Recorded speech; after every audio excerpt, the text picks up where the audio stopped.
Hello everybody, Christian from Treasure Town here, and today we're going to be doing a quick video exploring the different pros and cons of the big three, in my opinion, in terms of 1 ounce government silver bullion rounds. So we've got the Canadian Maple Leaf, that's going to be one of our contenders. We've also got the British Britannia, which, I don't know, that's a cool coin that we'll be talking a little bit more about. And then lastly, we'll be considering the American Silver Eagle in sort of a battle for who's the best. There are obviously a ton of different other sort of silver 1 ounce rounds. I've got a whole group of them right here. Let me just sort of, there we got the Korean, we got something, these are some 1 ounce rounds as well, it looks like, but Australia, the Kookaburra, that one is the Armenian Noah's Ark. Let's see what we have on the end. Looks like a Chinese Tenwan, a Fiji iguana. So there is a lot out there, but I'm just focused on what I consider the big three because things change from time to time,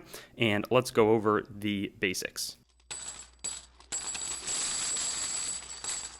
So for a long time, I would have said that the best coin of this group was by far and away the American Silver Eagle. When I really got into stacking, silver was about $17. Premiums on these coins were between $2 and $3, and it was pretty similar across the board. So maybe Canadian Maple Leafs would be, $2 as opposed to the Eagle at $3, and then the Britannias at $1.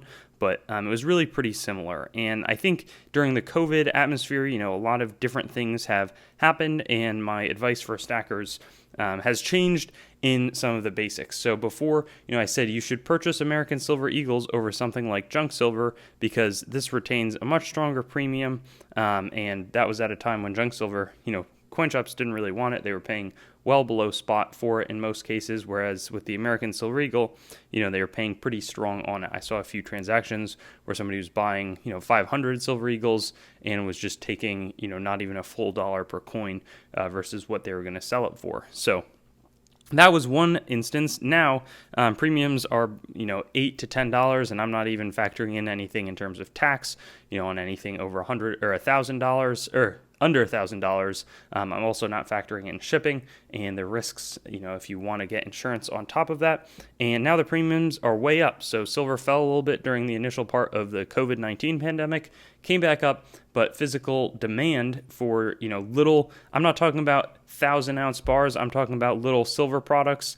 Demand on that went way up, and the premiums for the small stuff that the retail customers buy, not like somebody who's really investing with huge sums of money, that also skyrocketed. So now we have a situation where these, if you bought them and followed my advice in the start, you would do pretty well because something like this you can now sell, I don't know, for maybe $6-7 over, or $4 to, if you need to sell it in a pinch, at least you will have made money. But the purchasing premium, especially if you're buying one, you're going to look at paying like $9 or $10 over. So I think the American Silver Eagle is not the best on here. Additionally, this is tougher to fake. The Canadian Maple Leaves have always been really gorgeous. They had some notorious problems with spotting, and that can actually be exhibited over here on this Britannia, which also has some pretty amazing security features and just an overall really nice appearance.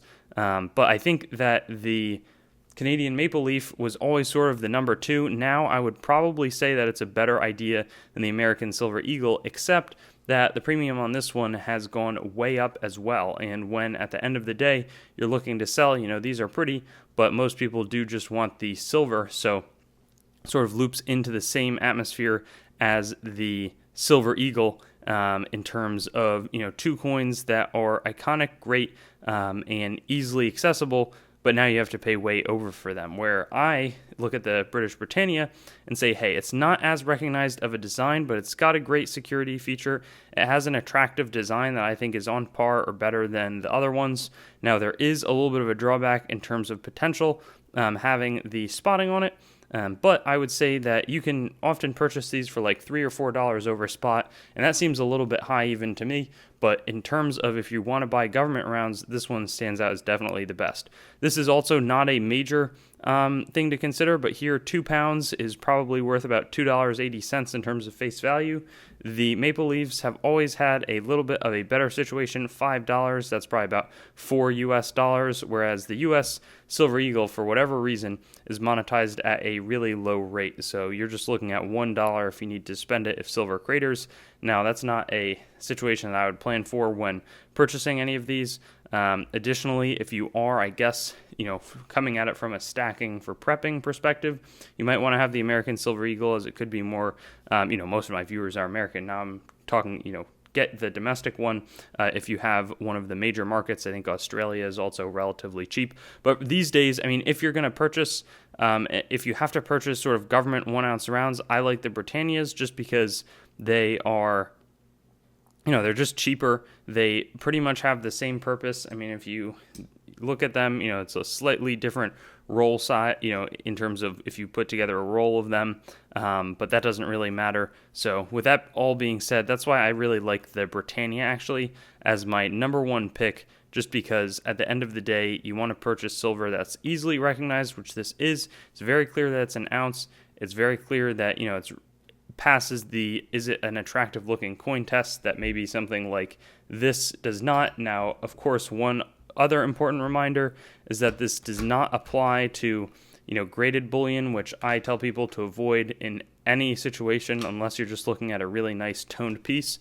But the graded stuff is not worth being interested in my opinion. Even though that sounds harsh, that's how I feel.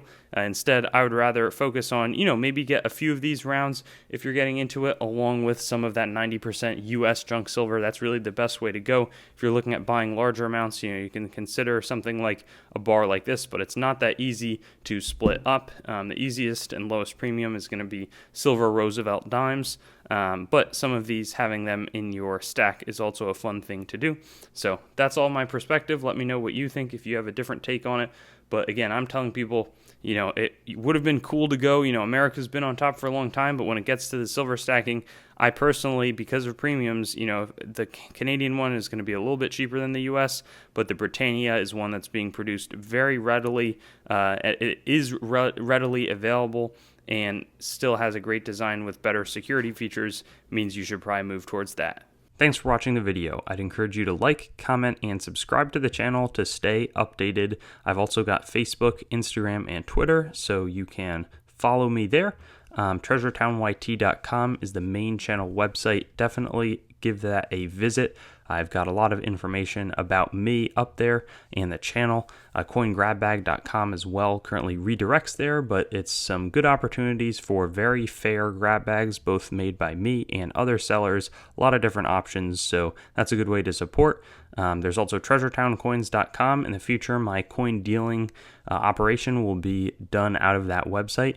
CoinMeltPrice.com for updates on the melt prices of your coins, both US and world. A lot of resources in that website. And then CoinsMetalsCards.com being developed right now as a marketplace and news source for coins, metals, cards, and collectibles in general. So I'll see you on my future videos. Looking forward to seeing you there, and hope you have a good day.